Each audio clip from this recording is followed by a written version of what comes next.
అందరికీ హరే కృష్ణ. ఓం అజ్ఞానతిమిరంధస్య జ్ఞానాంజనశలాకయ చక్షురున్మిలితమేన తస్మై శ్రీ గురవై నమః. శ్రీ చైతన్య మనోభీష్టం స్థాపితమైన భూతలే స్వయం రూపకదం దదాతి సుపదాంతికం.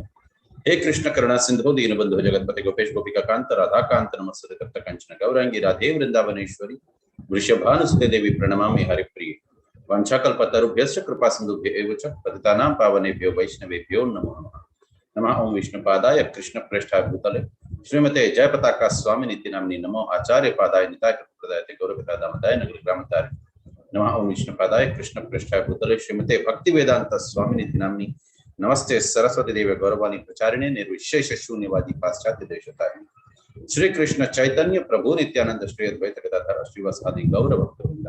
हरे कृष्ण कृष्ण कृष्ण हरे हरे हरे राम राम राम हरे हरे. దయచేసి అందరు వైష్ణవులు నన్ను ఆశీర్వదించండి. సో సరైన వాక్యాలు సరైన సమయానికి సరైన ఉద్దేశంతో వచ్చేలాగా ఈ రోజు నా గురువు గారైన జపతాక్ మహారాజుల వారు మరియు శ్రీల ప్రభుపాదుల వారు నా చేత ఎంత మేరాన పలికిస్తారు, నేను అంత మేరాన పలికేదానికి ప్రయత్నిస్తాను. సో భగవద్గీతని మెయిన్ గా మనం 3 భాగాలుగా డివైడ్ చేయొచ్చు. సో 1 నుంచి 6వ అధ్యాయం దాకా దాన్ని కర్మయోగం అని అంటారు. అండ్ నెక్స్ట్ మనకి 13వ అధ్యాయం నుంచి 18వ అధ్యాయం దాకా దాన్ని జ్ఞాన యోగాల తరపు అధ్యాయాలు అంటారు. మధ్యలోని 7వ అధ్యాయం నుంచి 12వ అధ్యాయం దాకా ప్యూర్ భక్తి అది. సో మనం ఇప్పుడు భక్తిలోకి ఎంటర్ అవుతున్నాం అన్నమాట. ఇప్పటిదాకా కర్మ ద్వారా ఏ రకంగా భగవంతుడిని చేరుకోవచ్చు అనేది తెలుసుకున్నాము. ఇప్పుడు యాక్చువల్ భక్తి అనేది ఏంటి అనేది ఇక్కడ భగవంతుడు తన భక్తులకి వెల్లడిస్తున్నారు. మొదలుగా అర్జునుడితోని జ్ఞాన విజ్ఞాన యోగం. సో విజ్ఞానం అంటే విశేషమైన జ్ఞానం. శ్రీ భగవాన్ వాచ మయ్యాసక్త మనఃపార్థ యోగం యుంజన్ మదాశ్రయ అసంశయాం సమగ్రం మాం యతజ్ఞాస్తయసి తత్ శృణు. అంటే now hear O son of Pritha Arjuna, how by practicing yoga in full consciousness of me with mind attached to me, you can know me in full, free from doubt. అంటే ఓ అర్జున, ఇప్పుడు ఏ రకంగా నువ్వు యోగాని ప్రాక్టీస్ చేస్తూ, అది కూడా ఎలాంటి యోగా అంటే నా గురించి సంపూర్ణంగా జ్ఞానాన్ని అర్జించుకొని నువ్వు నీ మనసుని మొత్తం అంతా కూడా నా మీదే సంలగ్నం చేసుకొని ఈ రకంగా నువ్వు నన్ను తెలుసుకోవచ్చు అని చెప్తున్నారు అనమాట.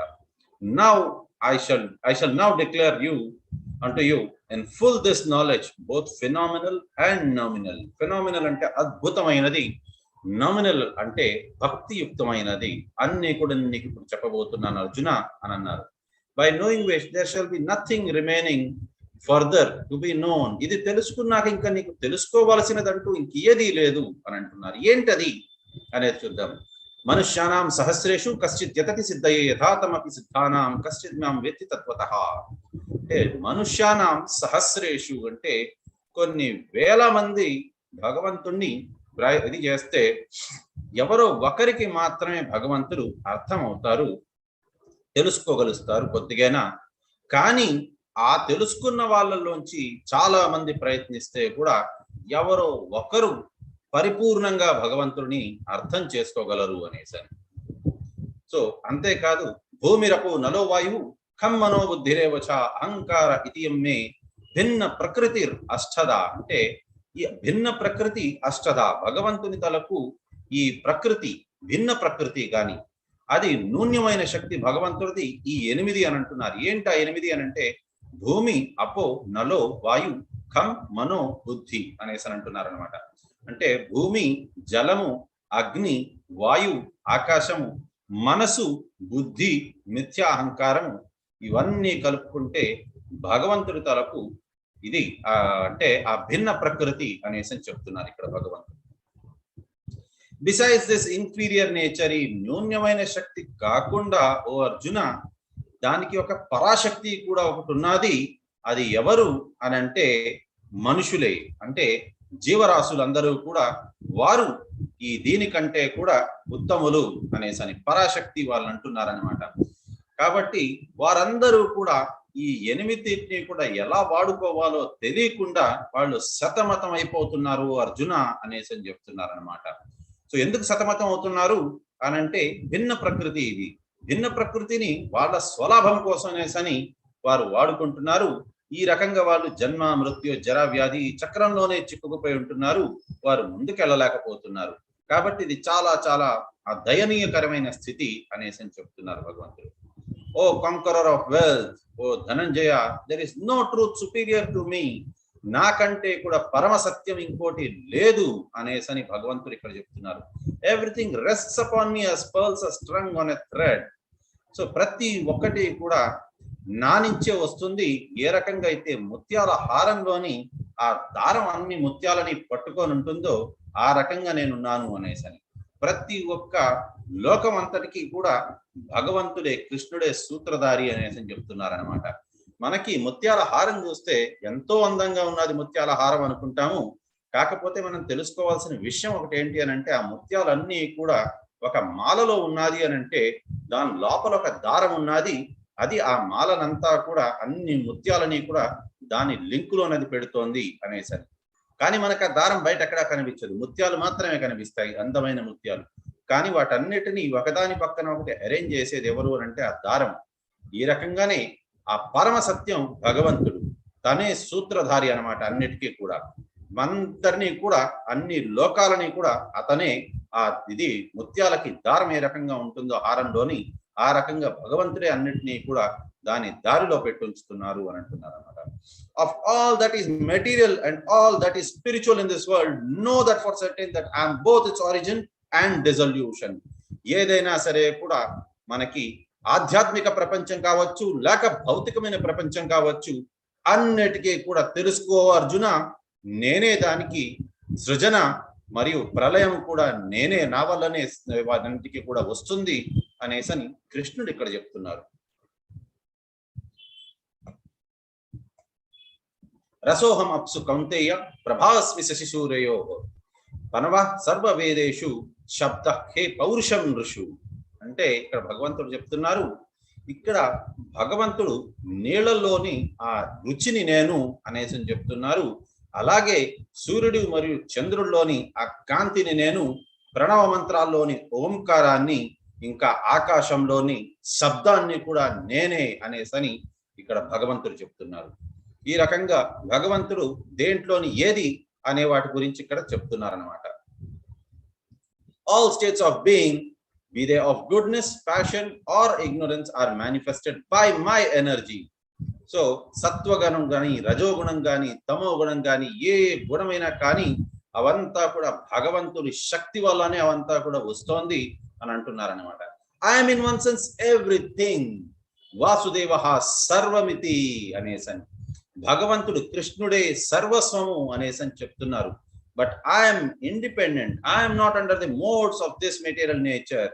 ఈ భౌతికమైన ప్రకృతిలోకి నేను అధీనుణ్ణి కాను, వాటన్నిటినీ కూడా సృజన మాత్రమే నేను చేశాను, నా శక్తి వల్లనే సృజనించబడ్డది, కానీ నేను వాటికి అధీనంలో లేను, నేనే సర్వస్వము అనేసి ఇక్కడ భగవంతుడు చెప్తున్నారనమాట.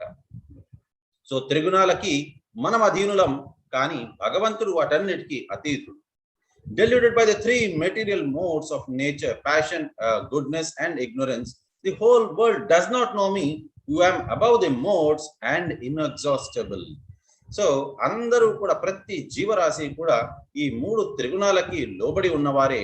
కాబట్టి ఈ రకంగా త్రిగుణాలకి వారు భ్రమించిపోయి, వారు మతి భ్రమించి వారు నన్ను అర్థం చేసుకోలేరు, నేను ఈ త్రిగుణాలకి అతీతుడనని అని భగవంతుడు చెప్తున్నారన్నమాట.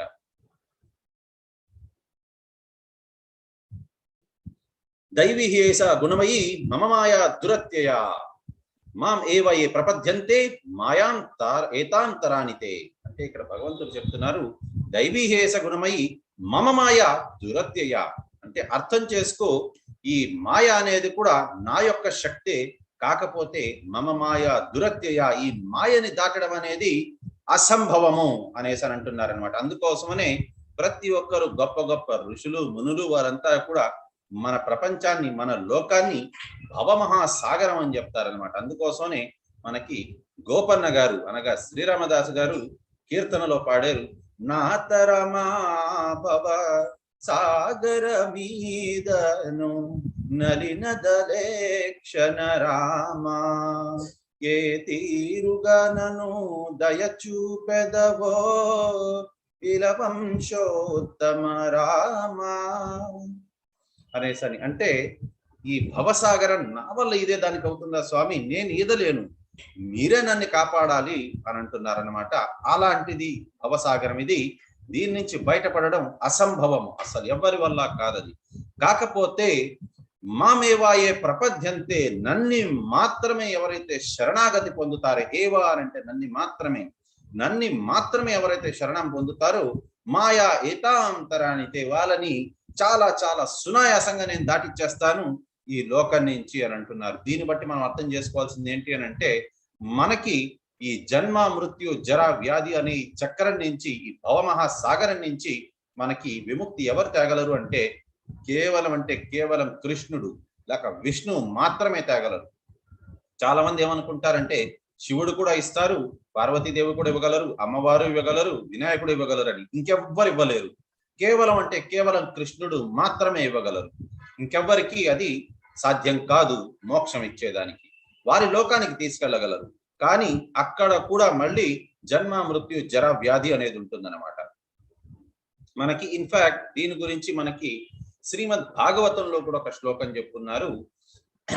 సమాశ్రిత ఏ పాదపల్లవ ప్లవం మహత్పదం పుణ్య యశోమురారి భవాంబుదిం వత్సపదం పరం పదం పదం యద్ విపదం నతేషాం. అంటే మనకి ఈ భవసాగరం అనేది మనకి కేవలం ఒక దూడ యొక్క పాదముద్రలు ఎంతైతే చిన్నది ఉంటుందో అంత చిన్నదైపోతుంది ఎప్పుడైతే మనం మురారి యొక్క పాద పద్మములు పట్టుకుంటామో.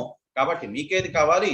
పదం యద్విపదం అంటే ప్రతి అడుగులోని మీకు ఇది ఇబ్బందులు కావాలా, లేకపోయినా పరమపదం కావాలా, అనగా వైకుంఠం కావాలా, మీరే కోరుకోండి అనేసి అక్కడ ఇచ్చున్నారు అనమాట. కానీ ఇక్కడ భగవంతుడు చెప్తున్నారు, కొంతమంది మాత్రం భగవంతుడిని అర్థం చేసుకోలేరు అంటున్నారు. నామాం దుష్కృతినో మూఢ ప్రపద్యంతే నరాధమః మాయా అపహరిత జ్ఞాన ఆసురీం భావమాశ్రిత. ఈ 4 రకాల వారు భగవంతుణ్ణి ఎప్పటికీ అర్థం చేసుకోలేరు. వారు ఎవరు అనంటే నామాం దుష్కృతినో మూఢ అంటే దుష్కృతులు, అంటే దుష్కర్మలు చేసే మూర్ఖులు, మరియు ప్రపద్యంతే నరాధమః నరాధములు, మరియు మాయా అపహరిత జ్ఞాన మాయాదేవి ఎవరి జ్ఞానాన్ని అయితే అపహరించేస్తుందో అటువంటి వారు, మరియు అసుర భావం కలిగిన వారు, ఈ 4 రకాల వారు ఎప్పటికీ కూడా భగవంతుడికి శరణాగతి పొందలేరు అనేసి భగవంతుడే చెప్తున్నారనమాట. ఇక్కడ చూడండి, గాడిదగా దుష్కృతిన మూఢ అంటే ఫూలిష్. అదేంటి అని అంటే గాడిదకి వారి ఇది ఓనర్ ఎంతైతే పని చెప్తారో అంతా పని చేస్తుంది. ఎందుకోసం చేస్తుంది అని అంటే ఏదో కొద్దిగా గడ్డి పెడతారని, అదే తప్పించుకొని బయటకు వచ్చింది అని అంటే బయట అంతా కూడా గడ్డే అనమాట. ఆ రకంగా కొంతమంది ఫూలిష్. నరాధమ అంటే రావణాసురుడు లాంటి వారు, వారు ఎప్పటికీ కూడా దుష్కృతులు చేస్తూనే ఉంటారు అండ్ పాపాలు చేస్తూనే ఉంటారు. సో ఈ రకంగా రాక్షస ప్రవృత్తి కలిగిన వారు. కానీ 4 రకాల వారు భగవంతుణ్ణి ఎప్పటికీ కూడా శరణాగతి పొందుతారంటున్నారు. చతుర్విధ భజంతే మాం జ్ఞాన సుకృతినో అర్జున ఆర్థో జిజ్ఞాసు అర్థార్థి జ్ఞానీచ భరతర్షభ అని అంటున్నారు అనమాట. ఈ 4 రకాల వారు భగవంతుడికి ఎప్పటికీ శరణాగతి పొందుతారు. ఎవరంటే సుకృతినో అర్జున, ఆర్థో అంటే వారు కష్టాల్లో ఉన్నవారు అనమాట. జిజ్ఞాసు అనంటే వారు ఏదో తెలుసుకోవాలి అనేసి అనుకునేవారు. అర్థార్థి అనంటే ధనం కోసమని ఇబ్బందుల్లో ఉన్నారు, ఆర్థికమైన కష్టాల్లో ఉన్నారు, దానికోసం అనేసి భగవంతుణ్ణి శరణాగతి పొందేవారు. నెక్స్ట్ జ్ఞాని అనేవారు కూడా భగవంతుణ్ణి శరణాగతి పొందుతారు. సో ఇక్కడ మనం చూసినట్లయితే మనకి ఫస్ట్ ఇది గజేంద్రుడికి ఇబ్బంది కలిగించింది, అందుకోసమని అతను వచ్చారు. ఆర్థో ఇబ్బంది కలిగింది, ద్రౌపదీదేవికి కూడా ఇబ్బంది కలిగింది కాబట్టి కృష్ణునే ప్రార్థించారు. మరి అర్థార్థి అంటే ఏదో ధనం కోసమని లేకపోతే సామ్రాజ్యం కోసం. ధ్రువ మహారాజు అతనికి ఏంటి అని అంటే ఒక రాజ్యం కావాలి, అప్పుడే తన తల్లి సవిత తల్లి తన తండ్రి ఒళ్ళోని కూర్చొని ఇస్తారు అనేసని అతను భగవంతుణ్ణి ప్రార్థించారు. కానీ దేనికోసం అని అంటే సామ్రాజ్యం కోసం అని, భక్తి కోసం అని కాదు. అలాగే సుగ్రీవుడు కూడా తన రాజ్యం ఇంకా తన భార్య అతనికి తిరిగి కావాలి అనేసని అర్థార్థి. నెక్స్ట్ ఇది ఇతను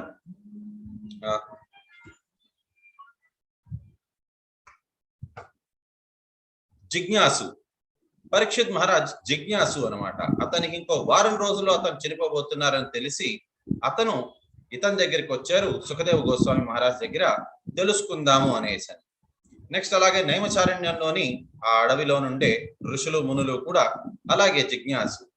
కానీ జ్ఞాని ఎవరు అంటే సుఖదేవ గోస్వామి. అతను 12 సంవత్సరాల దాకా తన తల్లి గర్భం నుంచి బయటికి రాలేదు. ఎందుకంటే కడుపులో ఉంటుండగానే అతను శ్రీమద్ భాగవతం అదంతా విన్నారు.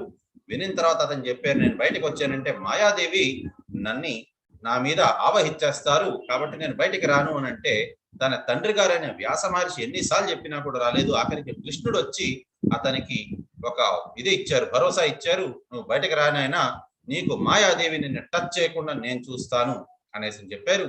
అప్పుడు సుఖదేవ గోస్వామి బయటకు వచ్చారనమాట. సో ఎందుకు okay, of these the wise one who is full of knowledge is in union with me through pure devotional service is the best, for I am very dear to him and he is very dear to me.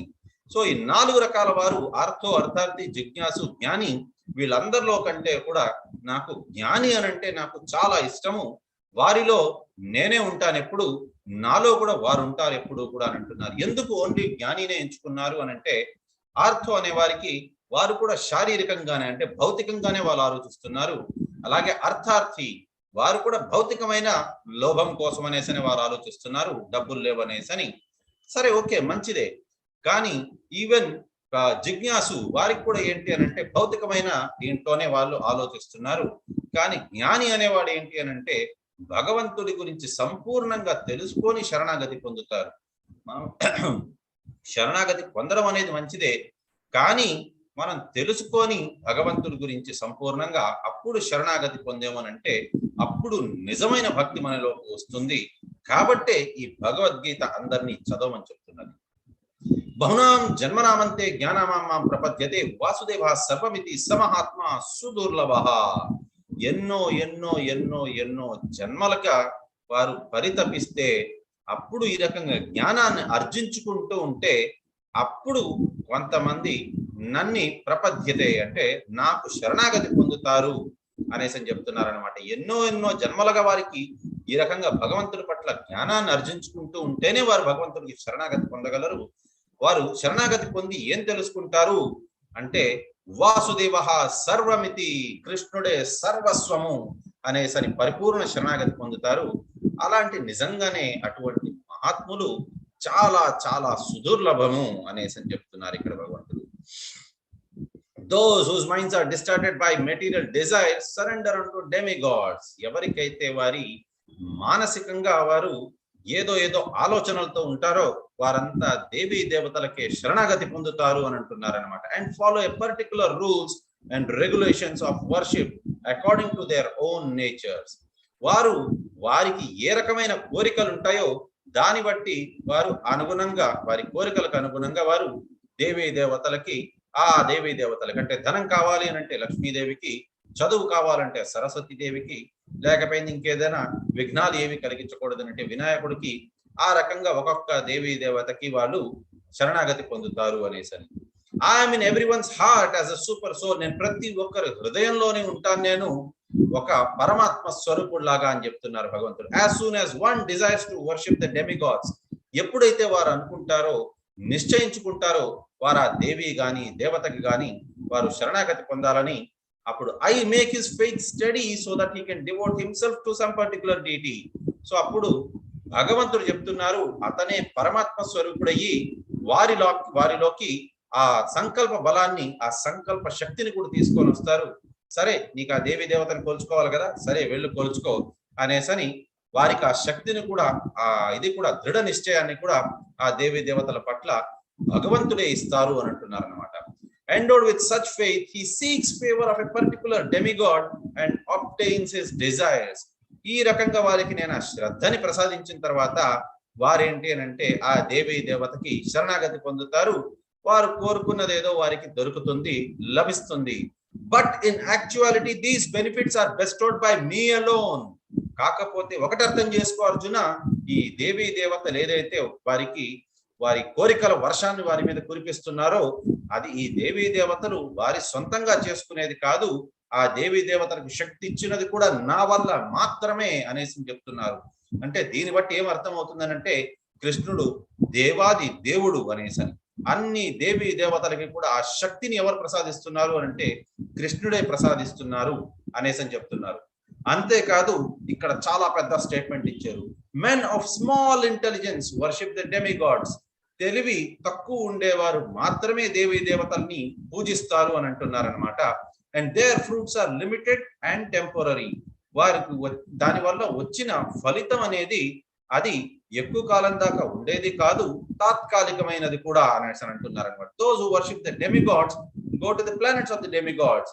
ఎవరైతే దేవీ దేవతల్ని కొలుస్తారో వారు ఆ దేవీ దేవతల లోకానికే చేరుకుంటారు. But my devotees ultimately reach my supreme planet.